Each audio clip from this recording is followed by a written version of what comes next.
नाशिकच्या पंचवटीत jogging track असलेल्या Shrikrishna garden समोर साकारलाय 7 मजली देवीदास हाईट प्रकल्प। मग येताय ना आजच आपला फ्लॅट बुक करायला देवीदास हाईट्स मध्ये।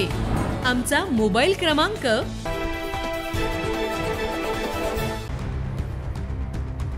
आगामी कुंभमेळ्यासाठी नाशिकच्या तपोवनमध्ये साधुग्राम निर्मितीसाठी या भागातील काही झाडं तोडण्याचा महापालिका प्रशासनाचा प्रस्तावित निर्णय आहे।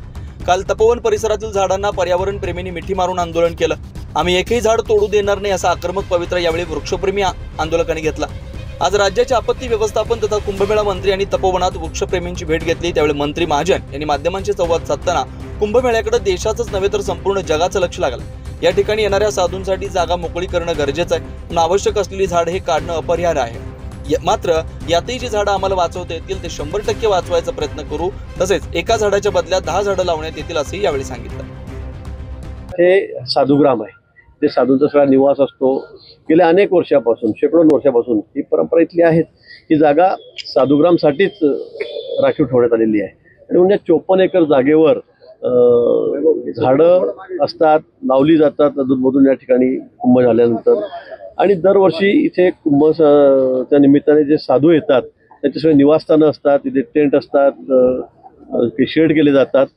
म्हणून याही वर्षी आता 1.5 वर्षाचा कुंभ राहिलेला आहे आणि म्हणून गर्दी बघता येणारे सगळे साधू आहेत, भाविक आहेत, संख्या मोठी राहणार आहे आणि म्हणून त्यांची व्यवस्था ही करावी लागेल। म्हणून या ठिकाणी काही 10-12 वर्षामध्ये 8-10 वर्षामध्ये झाडं उगवलेली आहेत, काही इथे प्लांटेशनही झालेलं आहे। मला वाटतं की आता छोटी झाडं आहेत जी 10 वर्षाच्या आतली आहेत, जी नंतर लावली गेलेली आहेत, ते काढावी लागतील। त्याच्यामध्ये बाबुळची झाडं आहेत, अजून दुसरे काशीची झाडं आहेत, काही रेंट्री आहेत, ते सुद्धा या ठिकाणी उगवलेले आहेत। मला वाटतं ते काढल्याशिवाय इथे साधूंची व्यवस्था, महत्त्वाची व्यवस्था होऊ शकणार नाही आणि हे करणं अपरिहार्य आहे। म्हणून काही जी झाडं आहेत 10 वर्षाच्या आतली आहेत, काही जी फॉरेन प्रजातीची आहेत, त्यामुळे ती आपल्याला काढावी लागतील आणि ती काढण्यासंदर्भामध्ये आता कामही सुरू झालेलं आहे। प्राधिकरण जे आहे त्याच्यामध्ये त्या ठिकाणी तशा पद्धतीने आम्ही प्रस्ताव दिलेला आहे महापालिकेकडून आणि त्याची बैठक होईल। त्याच्यावर सजेशन ऑब्जेक्शन आम्ही मागवलेलं आहे। ते सगळं ऐकून जे आवश्यक आहेत, जी काढावी लागतील ती झाडं मी काढू। पण ही झाडं काढत असताना ज्या झाडांना वाचवता येईल पुन्हा त्यांना दुसरीकडे त्याला लावता येईल अशा पद्धतीने सुद्धा आमच्याकडे कमी योजना आखलेली आहे, ते सुद्धा आम्ही त्या ठिकाणी करू। पण एक झाड जर गेलं तर 10 झाडं त्या बदल्यामध्ये, सगळी मोठी झाडं, अशी नाही की छोटी झाडं लावली पुढच्या वर्षी आली का नाही गेली, तसं होणार नाही। एका झाडाच्या बदल्यामध्ये 10 झाडं।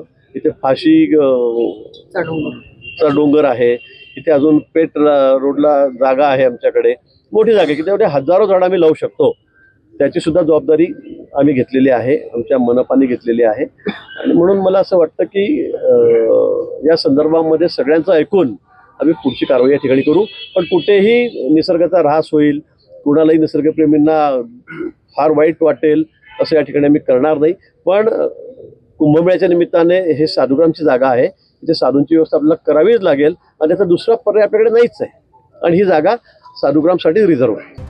तपोवनातील जागा ही साधुग्रामसाठीच राखीव आहे। प्रयागराजमध्ये जी परिस्थिती उद्भवली असा प्रकार या ठिकाणी होऊ नये म्हणून मोठ्या प्रमाणात जागा हवी असते। त्यामुळे आवश्यक असलेली झाडं काढून त्याचं प्रत्यारोपण देखील केलं जाईल असं यावेळी त्यांनी सांगितलं। या दरम्यान आमदार देवयानी फरांदे, नाशिक महानगरपालिका आयुक्त मनीषा खत्री तसेच स्थानिक प्रशासनाचे अधिकारी उपस्थित होते। 9 न्यूज महाराष्ट्रासाठी प्रतिनिधी इसाक कुरेशी, नाशिक।